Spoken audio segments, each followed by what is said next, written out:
maka saya akan melengkapi dengan green product. Mas Farso bisa ditampilkan. Jadi Bapak Ibu, ini kelompok terakhir yang akan menyajikan tentang improving business sustainability ini. Ketika para presenter sebelumnya itu memaparkan terkait dengan halal produk dan juga manajemen yang efektif, maka kelompok kami, ya, saya, Dr. Darul Asih, SMNI, dan Bapak Dr. Muhammad Sultan Ibrahim yang kali ini berhalangan hadir, akan memberikan insight yang berbeda, tapi melengkapi, ya, kaitannya dengan green product atau produk hijau atau produk ramah lingkungan. Next, Mas Farso. Mas Farso, ya. Next, slide berikutnya. Jadi terkait dengan produk yang ramah lingkungan, ya, bagaimana memanfaatkan produk yang ramah lingkungan, ya, terkait dengan saat ini, ya, teknologi informasi dan komunikasi yang semakin berkembang. Next, Mas. Saya singkat saja, waktunya juga sama 5 menit dengan Bapak Ibu tadi, ya. Nah, jadi Bapak Ibu sekalian, produk yang hal sesuai syariah itu tentunya juga harus ramah lingkungan, ya. Bagaimana produk hijau ini sekarang juga mulai marak, ya, mendapat perhatian, ya. Anak-anak sekarang itu kalau mau membeli produk tuh kira-kira nih kemasannya ramah lingkungan enggak?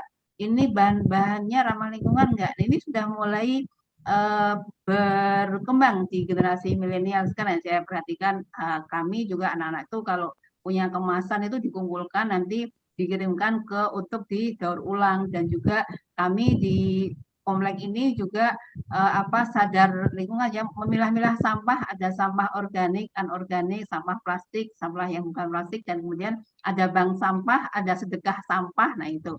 Nah, tapi ini bagaimana usaha kita itu selain juga sesuai dengan syariat juga ramah lingkungan, sehingga tidak hanya bisnis kita yang sustain, yang berkelanjutan, tapi juga lingkungan alam kita berkelanjutan, bertahan lama, aman, ya. Jadi tidak merusak lingkungan. Next, Mas.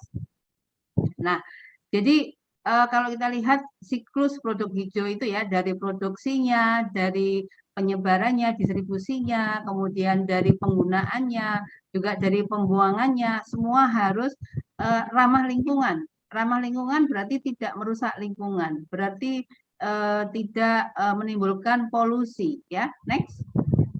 Nah, itu tentang produk. Nah, kemudian bagaimana produk itu yang mana banyak masyarakat juga belum menyadari bahwa ini merusak lingkungan. Misalnya menggunakan kemasan styrofoam, ya Bapak Ibu sekalian, ya.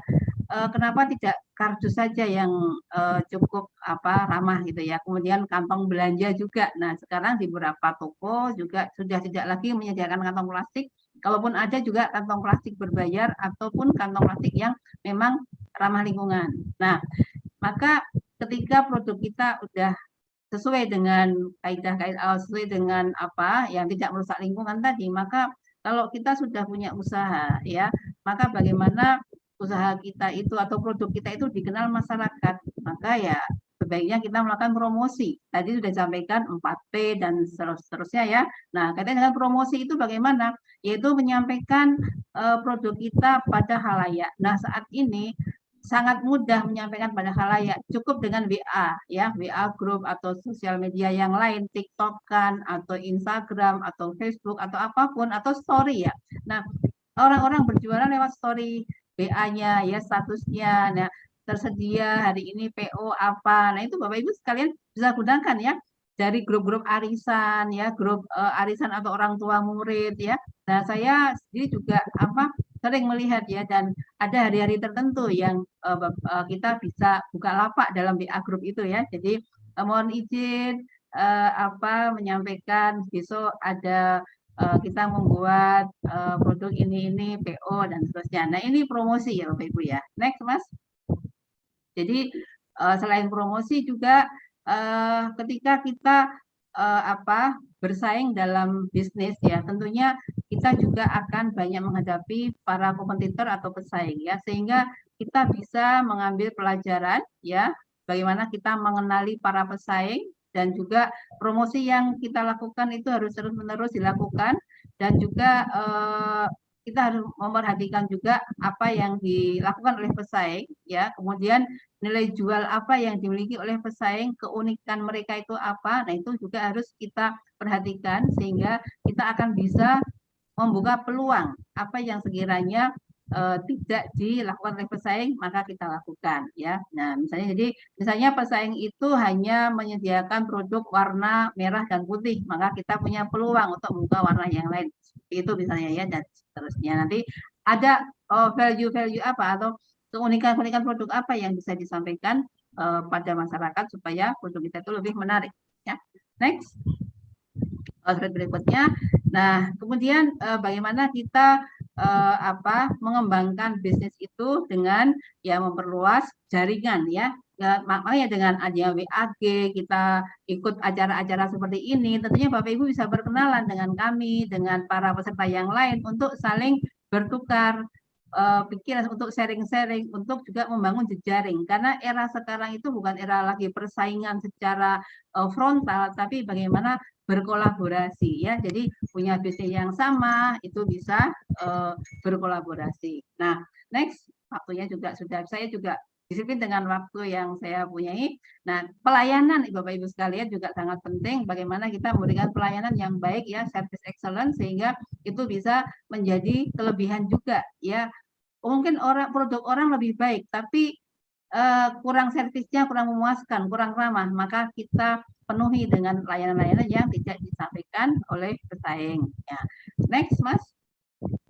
Nah, berikutnya terkait dengan ketika kita tidak punya tabungan, maka kita juga harus ya berinvestasi, ya. Nah, sekarang sangat mudah mencari pendanaan, mencari mitra untuk berkolaborasi untuk bisa melebarkan bisnis kita. Next.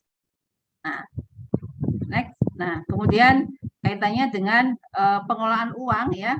Kalau kita harus disiplin, meskipun ketika laba kita meningkat atau mungkin turun, maka memang pengelolaan uang yang baik itu menjadi penting, sehingga ketika kolaps, ya, bisnis kita masih punya tabungan atau kita bisa mengalokasikan, ya, memutar uang itu bagaimana supaya bisnis kita tidak mati. Nah, nanti secara praktisnya insya Allah akan kita siapkan juga materi-materi yang applicable, ya. Kalau ini kan kita sekedar kulitnya dulu, ya, bagaimana sih mengelola manajemen keuangan dari UMKM ini sehingga uang usaha itu tidak bercampur baur dengan uang pengeluaran rumah tangga. Nah, itu juga penting dipahami, ya, sehingga kadang-kadang uang usaha terpakai untuk uang konsumsi sehari sehingga ya modalnya habis, gitu, ya. Nah, itu dari kami, ya, melengkapi dari paparan sebelumnya.